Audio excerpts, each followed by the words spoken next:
Thank you for joining this presentation. Today we want to look at the topic of ethical considerations for qualitative inquiry.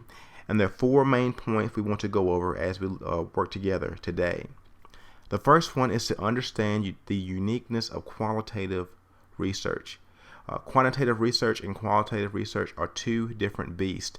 And so we want to take a few minutes today and see why is qualitative so unique and spend some time looking at that. We also want to discuss the basic characteristics of qualitative research. There are some unique characteristics about it that we want to look at. This will not be an exhaustive look, but will give us a better understanding of what qualitative research is and how do we go about approaching it. We also want to look at some of the 2005 ACA Code of Ethics. We're going to pay special attention to Section G, which looks at research and publishing, and look at some of the special things that we have to do when we're considering doing qualitative research.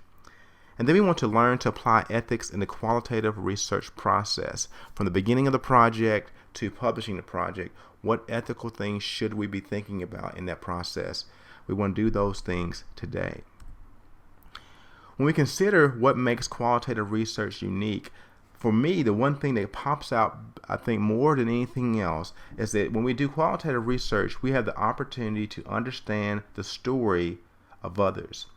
As depicted in this picture here, everyone we come in contact with is different. Even they come from the same race or same socioeconomic class, people are just different. And because of that, we get their unique perspectives on many different things. And what makes qualitative research at least unique is knowing how their story interacts with other people and how that can give us great insights into some great problems that we want to solve. And so personally, I enjoy doing qualitative research, at least the little I've done so far, because it gives me opportunity to step into the life of someone else, to see how they see life. And from that, I'll be able to walk away more and more informed. And one thing you're going to hear quite a bit in this course when it comes to qualitative research is about the richness of data and being able to see those unique things about people that you have never been able to see before because you didn't ask the right questions. And so we want to learn how to ask the right questions and learn how that will help us into getting more information about these people, the lives they lived, and being able to approach them and to learn from them. And so I think in this process we become students more than anything else because we become students of the life stories of other people. A quote I found, I think it really helps summarize qualitative research up in a great way. It says qualitative research involves finding out what people think and how they feel, or at any rate what they say they think and how they say they feel. This kind of information is subjective. It involves feelings and impressions rather than numbers. Now, if most of your experience has been in quantitative research, you can easily walk away from quantitative research without the feelings and impressions that qualitative research is able to give to you. You have the specific questions, you have your Likert scales all fixed up. There's certain things you're measuring in those accounts as you deal with them, and you're able to have a good picture of what's going on in these people's lives based on the numbers that come back. The problem with quantitative versus qualitative is that when we look at qualitative research, we get this a unique perspective from this person's eyesight. We get to find out what they think the issue is, what they think the problem is, and we're able to richly find ourselves ingraining in their lives. And so you do find a big connection because I feel that the researcher becomes a big part of the research process. You know, if I'm doing quantitative research, I'm looking for the right scale. We're looking for if it's reliable, things of that nature. But in qualitative research, we want to be able to find out how do I connect with this person? Because my personality and the way I connect with people is a very big part of what goes on in the qualitative research process. And so as we can consider ethics, we have to be considering how do we react to other people? What are some of the biases we come to the table with? All those things do play a big part of the piece when we are dealing with qualitative research because we're dealing with the lives of people. And you're going to hear me say that over and over again because I think that's an important point that has to be drawn over and over again is that we are inserting our lives into these people's life story. That we're not trying to mess up their life. We're not trying to make their life be different because we're there. We want to see them in their environment doing the things that they do. And if we're able to do that successfully and do that in the right way, we'll learn some great things from them. And the data we have come back will be some things that will remarkably change your world. And so we have to think about qualitative research quite a bit different than quantitative research. Now, when it comes to qualitative research, we will look at some of the basic characteristics of qualitative research. And this is, once again, just a basic overview. One of the big things we have to do when it comes to qualitative research is start off with that general question. That we start off with a question that we want to be able to have answered. You know, we don't want to come to an interview or whatever research method we're going to use and already have a conclusion made. Because if we go in with a conclusion made already, then we simply will not learn anything. We want to start off with some type of general question so that we can get as much information as possible. It doesn't need to be something that is leading. It needs to be something that's very, very open-ended. But we start with a general question so we can start setting ourselves up to collect some data from them would have helped us to understand them better. And so that general question has to be sculpted in the right way in order for us to receive the information to help us learn more from them. Also, there's not any type of predefined hypothesis. I don't go to this research or go to this process already with the idea in my mind of what's going to happen. I have to understand what is it that what question are we trying to answer, and be open to where the information takes us. And for us as researchers, sometimes that's a little scary. We want to know what the answer is. We have this hypothesis. We obviously want to prove our hypothesis, but the reality is we need to go where the information takes us. And so we don't go to this research with any type of hypothesis in mind. We just go with good questions that we want to ask. And we'll go later on in this class, we'll find out what type of specific question we want to use. But what we're looking at here is making sure we're going there with an open mind, being able to listen to what they have to offer to us. Also, we're going to be using a purposeful sample and not a random one. We're being very purposeful with the group of people we're looking for. I've also done research on faith integration. We want to look and see how did Christian therapists who did not train in evangelical schools, how they go about integrating faith into the counseling process.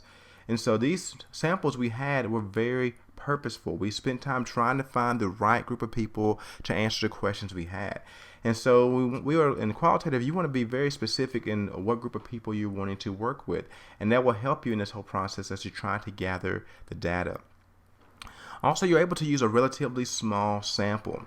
When you think about a quantitative research project, you want to get as many people as possible to answer the questions you're looking for. And so you're pretty open to that.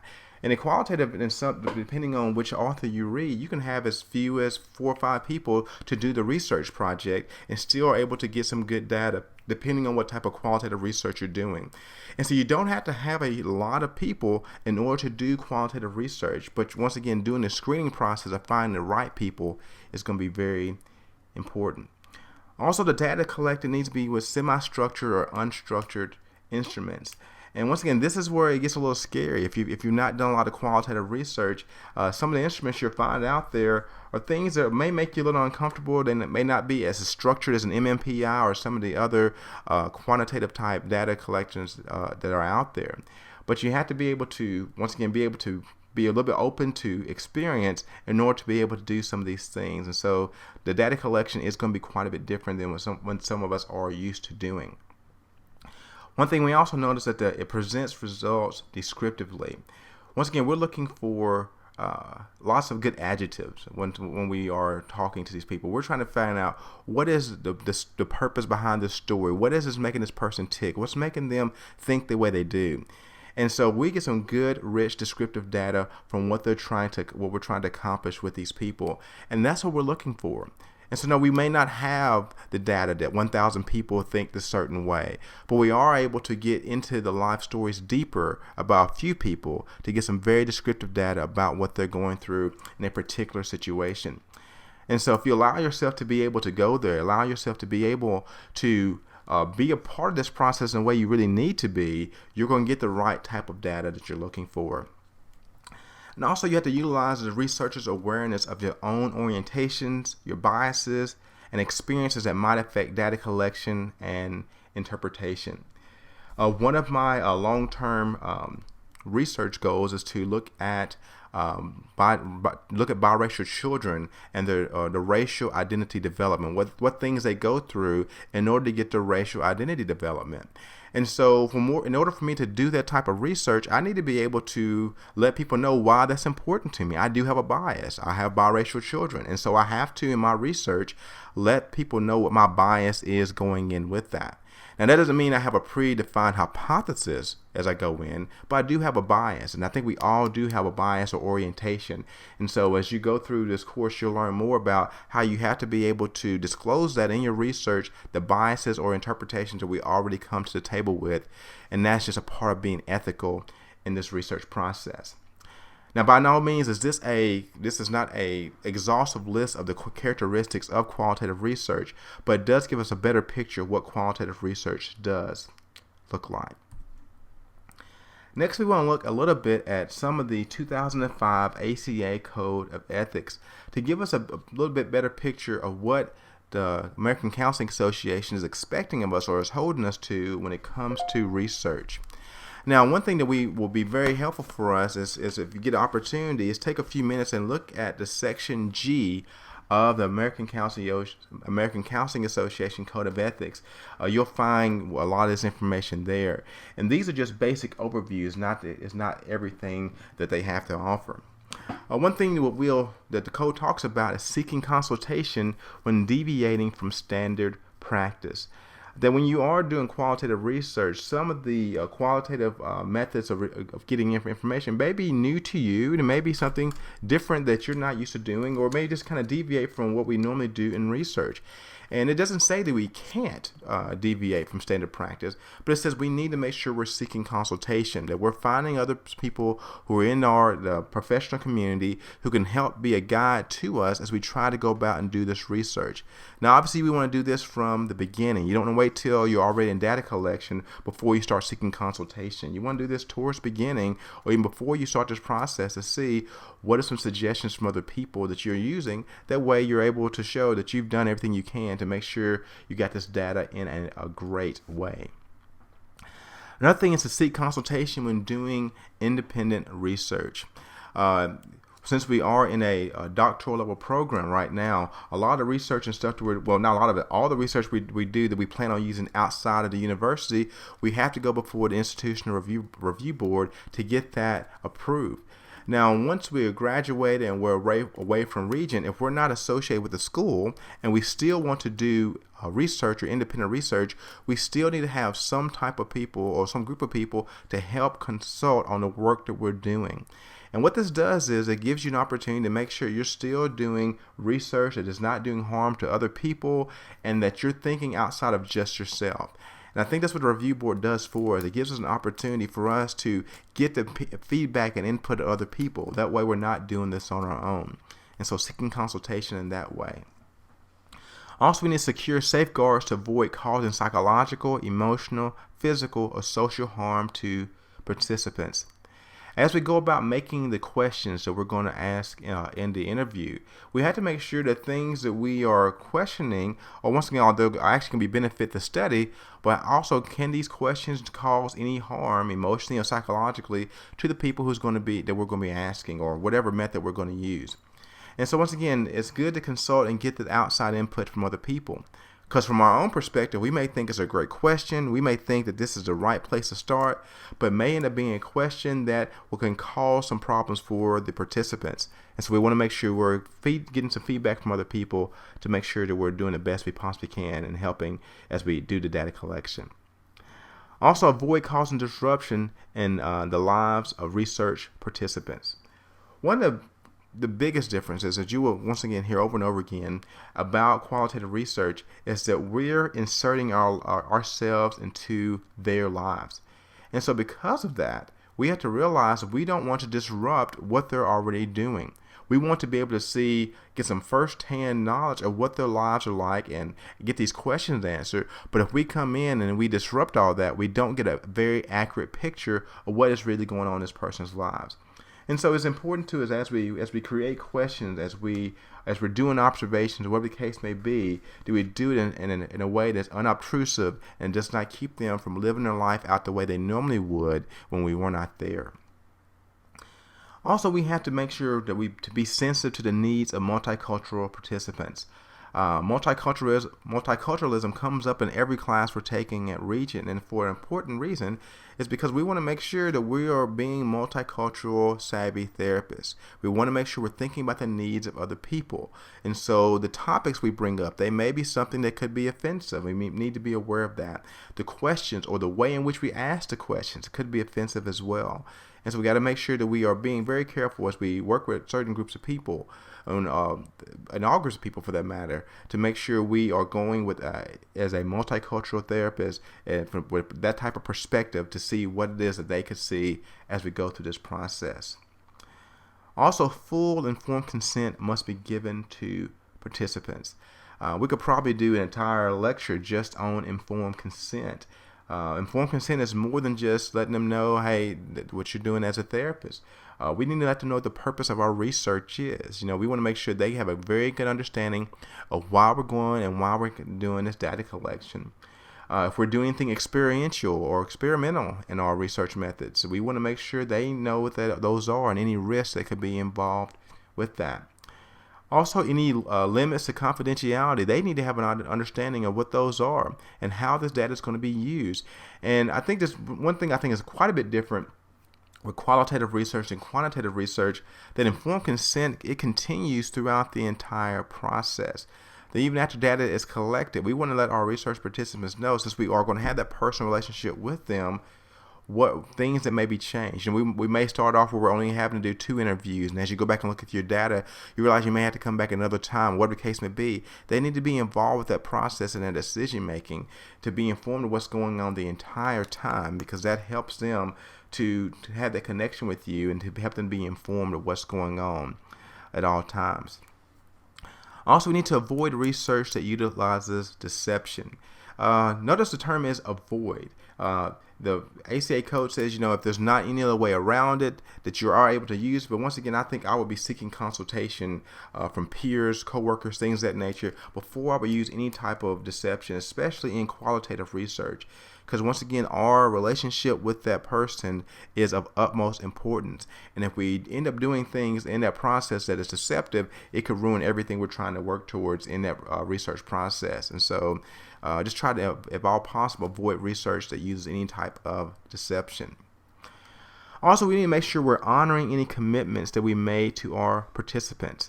If we're telling them our interviews are only going to take a certain amount of time, try to honor that. If we're not going to be using their name in the research, or whatever the case may be, make sure we're honoring everything we tell them that we're going to do.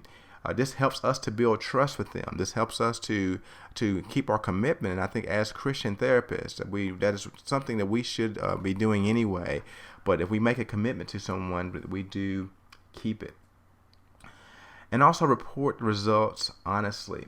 From just past experience, one thing I've seen is that sometimes the information you think you're looking for, you may not come to the conclusion that you thought you would. When that happens in qualitative and quantitative research.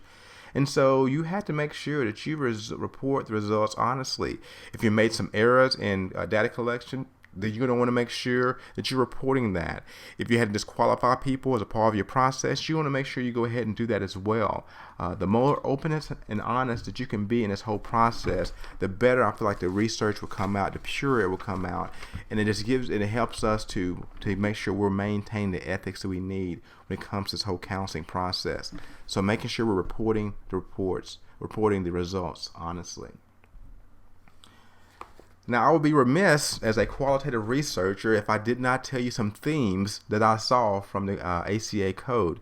One of the themes I felt like that came from the Code of Ethics is the theme of consultation, that we need to make sure we're consulting at all parts of this process.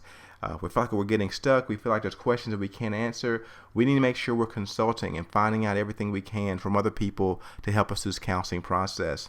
Also, avoiding harm. We want to make sure we do that above anything else. That once again, we are entering into the lives of someone else. That they're just not a name on a piece of paper. That we're listening to their life story. They're entrusting us with that. And so avoiding harm is something that we definitely need to do. Also being transparent, having transparency. We should not have any hidden agendas. Everything that we're trying to do should be laid out before them. We should let them know exactly where we're going with things, because I believe the more transparent we are with the client, with the people, the participants we're working with, the more transparent they're going to be with us, and the more information we're going to be able to gain from them.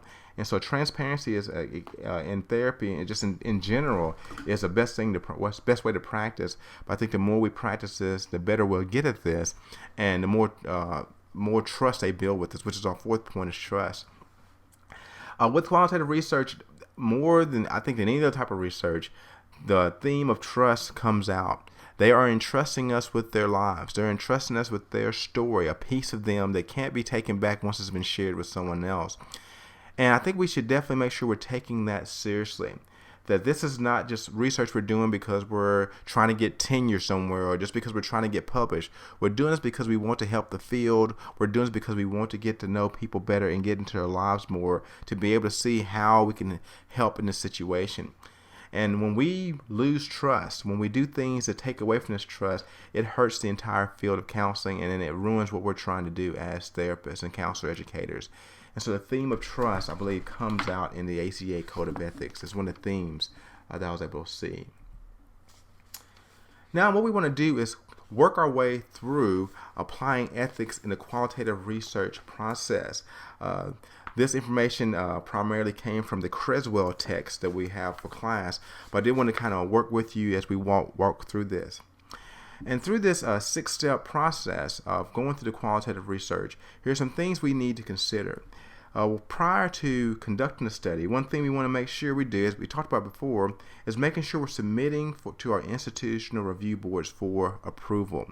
We should not be doing any type of data collection whatsoever until we've been in contact with the institutional review board. And I know that for many of us, we know that we've done it before, but I think it's one of those easy things that we can sometimes forget in research, and we find our people getting in trouble for that. And so we want to make sure we're going through that before we do anything whatsoever. Also, making sure we're giving credit for the work done on the project. One thing I've noticed has been interesting, both in quantitative and qualitative research, is making sure how do you decide what author is going to go first, things of that nature. That becomes an ethical problem, knowing who gets what credit. And so making sure that those things are agreed upon before you begin the whole process of the study. I think it makes things more cleaner. It gives you opportunity to have that stuff dealt with beforehand, and that way there's not any problems at all. And also just making sure that if you have any ethical questions, make sure you get those things answered beforehand, before the study begins. If your things are still lingering, or you're not sure about a research method you're going to use, those are things you want to get answered before you start this whole process of research. Now you begin to conduct a study. What you want to do is make sure you contact the participants and inform them of the purpose of the study.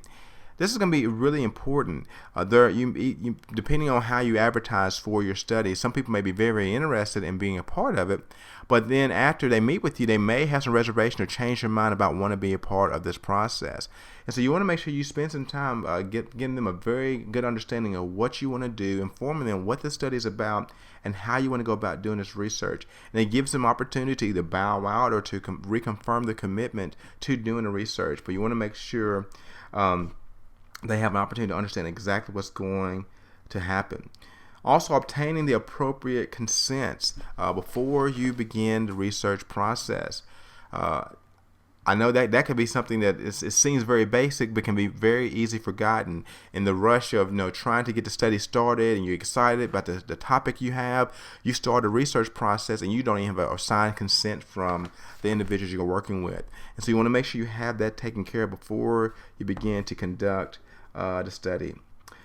Also, you find out about cultural, religious, and gender and other differences that need to be respected. And that's that multicultural piece, and make sure we're taking a few minutes to look through that and make sure we're seeing, okay, if it's for a particular gender or particular racial group or background, are the things I need to be considerate of before I enter into this relationship with them.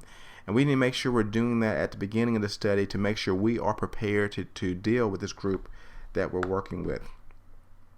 When it comes to collecting data, we want to make sure we're building trust as we're as we're working with the clientele or the participants there.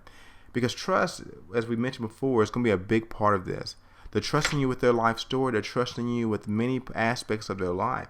And so if you're not able to build that trust with them, I think it's going to affect you in the data collection stage there. So building trust with them is going to be very, very important.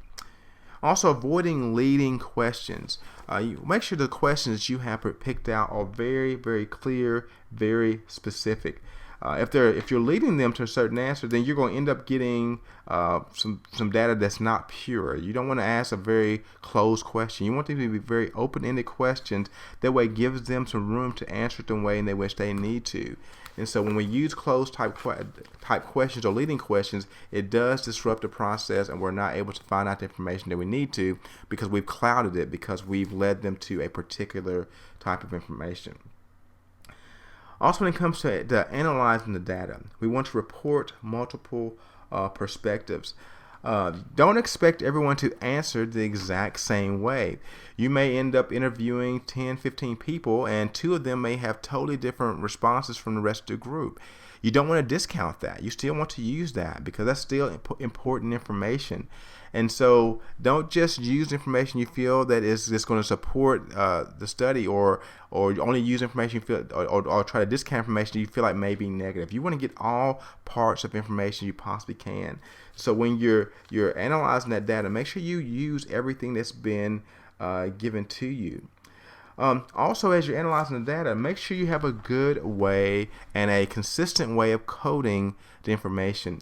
I think the coding process, it can be one of the more difficult processes, but I think it's a good process to go through when everyone's on the same page. That if everyone has a good understanding of how you're coding and how you're using how you're looking for themes, that helps the process out greatly. And it keeps the data clean. And so make sure you have a very, very well-defined process in which you're going to code the data.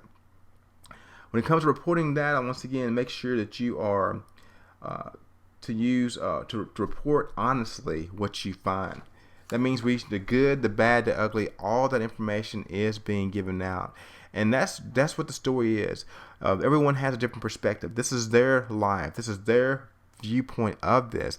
And for us to change that or to discount that is to change or to discount this person's story, to discount their perspective. And everyone wants to be heard. That's why we're doing this research. We want to hear their side of the story. And so make sure you get as much information you can, but report what you have. I can see how for some people it will be very tempting to change the data or to manipulate stuff. But once again, when we do that, that's not only is that unethical, it's not helping the research at all. You're just discounting all the research because you're changing what you're finding. When it gets to the point where you're publishing the study, make sure you're able to provide copies of the report to participants of this research study. They want to be able to get a final view of what you've done with their information. And so there should be no reason why you should be afraid of doing that. If you've collected the data the right way, if you have processed it right, you've coded it correctly, then all you can do is share with them what you have found. I know there could probably be a temptation to sugarcoat things or to reword things another way. But once again, to do that takes away from the qualitative research process. We want to give them back what you've received from them. Also, refrain from using the same material for more than one publication.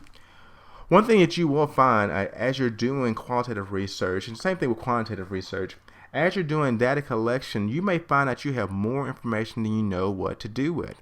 Now, you obviously don't want to get rid of that data, but you may be able to use that data in a different research process if you go with a different theme or go in a different direction with the information. Obviously, you don't want to report this to several different places with the exact same information, but you will sometimes have different themes come out that you may not have been expecting and that could be used for a different type of study. But once again, you don't want to publishing the same information more than once. And also make sure you are always giving full disclosure. If you're being funded to do your research, make sure that is coming out as well. If certain groups of people are going to profit from this information, make sure that's being published and put out there as well so everyone will know. Well, this has been a very brief overview of some ethical concerns you need to be concerned about as you go about collecting data for the qualitative research process. Some of you may be a little, but I'm not sure if fear is the right word, maybe a little hesitant going into this direction. But trust me when I say this will be a very great learning process for you. You're going to learn things in this course and in this process that you will never ever be able to learn doing quantitative research. You'll be a changed person because you're going to walk away not only having data about this person, but your life's going to be changed too because you've come in contact with them. And for me, that's why I love this so much, because you get to be a part of their story. You get to join that. They trust you with that. And when you're able to report on that type of information, I personally feel like I get to put so much more time and effort and energy into that because I become a part of what they're doing as well. And to me, that's a great feeling to have. And so this kind of gives a little picture of the qualitative research process. For more information about qualitative research ethics, here's some of the references that I use for this presentation. Make sure you get an opportunity if you need to kind of look over this, and gives you some other places where you can look to find out more about qualitative research ethics. Hope you have a great day.